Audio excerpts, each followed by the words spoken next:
Pemirsa, banyak kalangan menyaksikan keberhasilan Rumah Sakit Umum Sanjiwani Gianyar untuk menjadi rumah sakit rujukan Bali Timur. Jika mendesak, rumah sakit ini diminta bekerja sama dengan rumah sakit swasta dalam mewujudkan rumah sakit rujukan Bali Timur. Pengurus PMI Kabupaten Gianyar Nyoman Arjawa mengatakan pemerintah Kabupaten Gianyar diharapkan membuat perencanaan secara menyeluruh terkait eksistensi Rumah Sakit Umum Gianyar. Karena pemerintah pusat sudah menunjuk Rumah Sakit Umum Gianyar sebagai rumah sakit rujukan Bali Timur.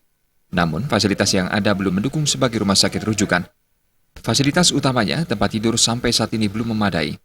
Jika memungkinkan, Rumah Sakit Umum Gianyar agar melakukan kerjasama dengan rumah sakit swasta yang ada agar mampu melengkapi fasilitas kesehatan lainnya.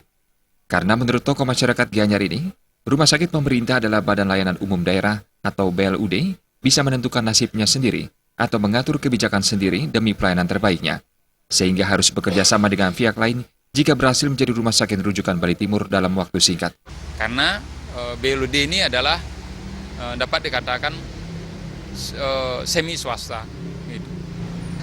Boleh melakukan kerjasama dengan pihak apapun. Salah satunya untuk CT scan itu ada pihak kerjasama, tidak dimiliki oleh rumah sakit.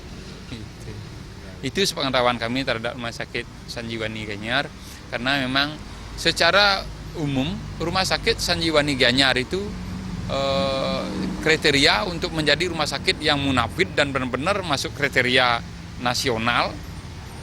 Arealnya ada areal minimal 5 hektar, areal minimalnya gitu, ada areal minimal.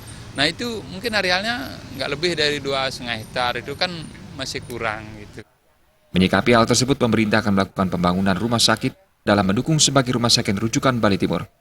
Sebesar 150 miliar rupiah sudah diturunkan oleh pemerintah pusat untuk pengembangan rumah sakit ini.